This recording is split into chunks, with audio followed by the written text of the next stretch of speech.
죄는 율법을 범하는 겁니다. 여러분, 오늘 죄에 대해서 말씀을 전하겠습니다. 당분간 새벽 기도회 때는 죄가 무엇인지, 거룩이 무엇인지 이 부분을 말씀을 전가하도록 하겠습니다. 이 부분 굉장히 중요한 거예요. 보통 교회 다니는 분들이 죄에 대해서 그냥 면피하잖아요. 그러니까 뭘 못 누리느냐? 임마누엘을 못 누리는 겁니다. 하나님이 우리와 함께 계시는 게 얼마나 기쁩니까? 근데 이 죄에 대해서 잘 모르다 보니까 실제 임마누엘, 하나님이 우리와 함께 하시는 이 큰 기쁨을 실제 누리지 못하는 겁니다. 죄는 요한 1서 3장 4절에서 정의한 대로 하나님의 법을 어기는 겁니다. 지금 대한민국 교회에서 가장 부족한 것은 죄에 대한 분명하고 온전한 가르침이죠. 거룩이 무엇인지 알고자 한다면 죄가 뭔지를 알아야 됩니다.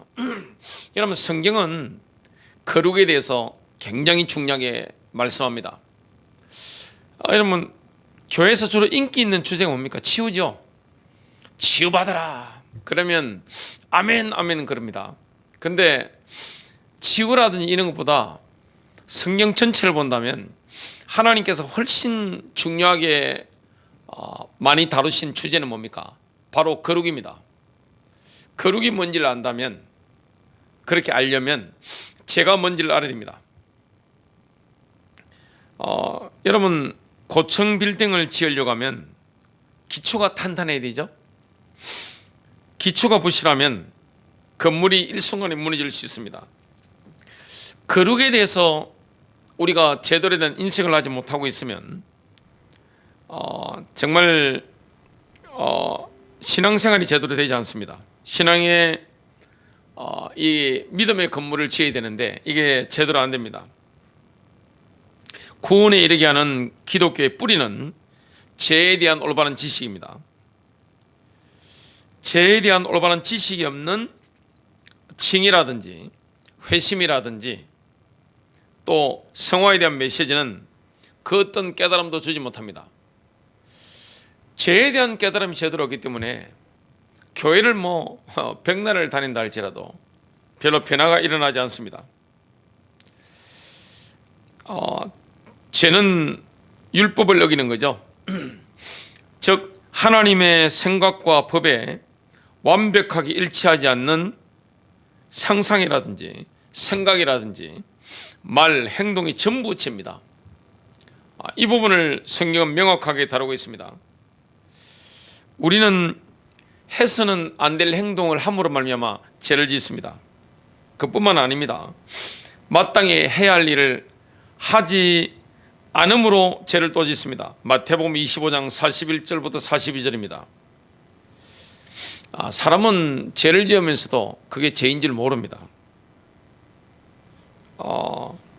참 죄책 아래에 있으면서도 나는 죄가 없다, 이 말씀을 합니다. 저희 집에 장모님이 치매가 걸려서 그래 걸리셨기 때문에 모시고 올 때 제가 보니까 구원을 못 받으신 거예요. 교회를 딸을 따라 오랫동안 다녔는데 구원 못 받으셨다는 거의 확신이 좀 드는 거예요. 그 죄에 대한 인식이 없는 거예요. 시집 오셔서 변씨 집안에 시집 오셔서 그 오랜 세월을 헌신하고 사시기 때문에 내가 뭐 죄인이냐 이렇게 생각하신 거죠. 근데 막내 사위 집에 오셔서 이렇게 사신다는 게 쉽지 않잖아요. 그러면서 여러 가지의 깨달음이 오는 가운데 본인이 죄인임을 깨닫고 구원의 축복 속에 들어가는 걸 봤습니다. 여러분, 내가 죄인임을 모르면 구원의 비밀을 알 수가 없습니다. 그래서 우리가 구원이라든지 성화라든지 이런 부분을 알려면 내가 죄인이다, 이 부분을 명확하게 인식해야 됩니다. 무지에서 비롯된 죄가 있는데 그 무지에서 비롯된 죄 역시 속죄가 필요합니다. 성경은 분명히 이 사실을 증거하고 있습니다. 성경을 보면요, 뭘 명확하게 밝히고 있습니까? 죄라고 불리는 이 엄청난 도덕적 질병의 근원을 밝히고 있는 겁니다. 인간이 얼마나 제약됩니까? 인간은 근본적으로 부패할 수밖에 없습니다. 그것은 밖으로부터 기인한 것이 아니라 그 속에서 비롯된 거죠. 아담과 하와로부터 우리는 죄의 유전병을 가지고 태어납니다. 죄의 본능을 가지고 있는 거죠. 창세기 3장의 타락 사건을 통해서 영적으로 죽었죠. 유전적으로나 육신적으로 어떻게 됩니까? 굉장히 부패한 겁니다. 성경은 뭐라고 말씀하느냐? 로마서 5장 12절에 보니까 한 사람을 통해 죄가 세상에 들어왔고 죄를 통해 죽음이 들어왔습니다. 로마서 8장 7절 옛본성에 의해 다스려지는 생각은 하나님을 대적합니다.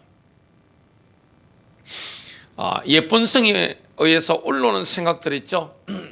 옛사람에 의해서 올라오는 생각들은 하나님을 대적합니다. 하나님을 대적하는 거예요. 잘 지낼 수가 없는 거예요. 우리 속에 죄가 막 올라오잖아요. 그러면 내가 편하지 않은 겁니다. 하나님과의 관계가 파탄나죠.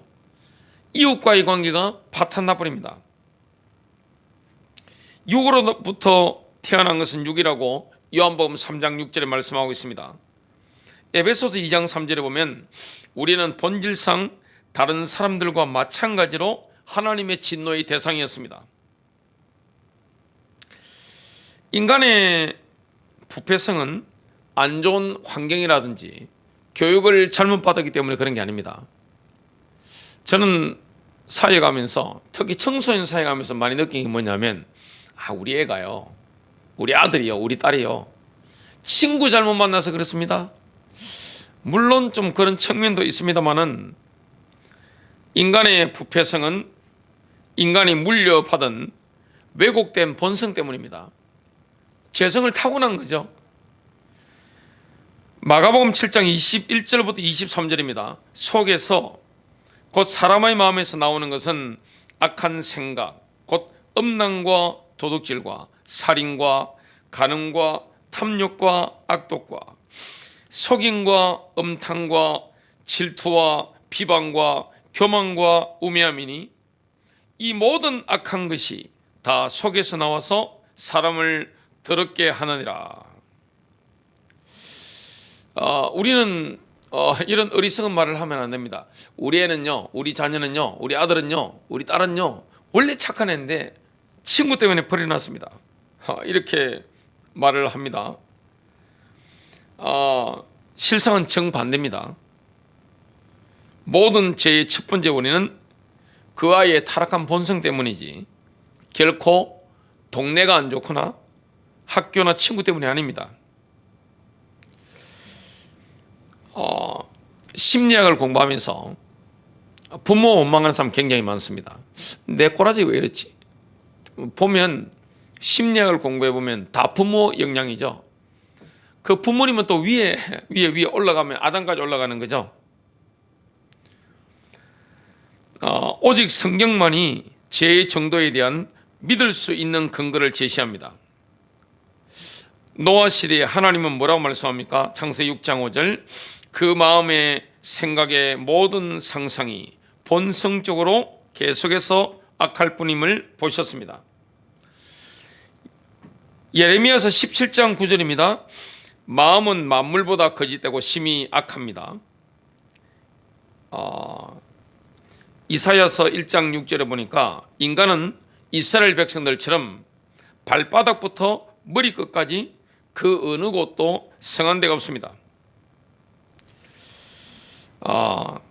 인간은 굉장히 이중적입니다. 너무너무 이중적이죠. 이게 하나로 거의 만들어지는 과정이 뭡니까? 성화입니다. 성경이 창세기부터 요한계시록까지 우리가 성화되어야 된다, 거룩해져야 된다, 이게 계속 나옵니다. 저와 여러분이 뭘 추구해야 되겠습니까? 거룩함을 추구해야 되겠습니다. 주님이 말씀하신 게 뭡니까? 거룩함을 추구하라. 여러분 승리하시기를 주님의 이름으로 축복합니다.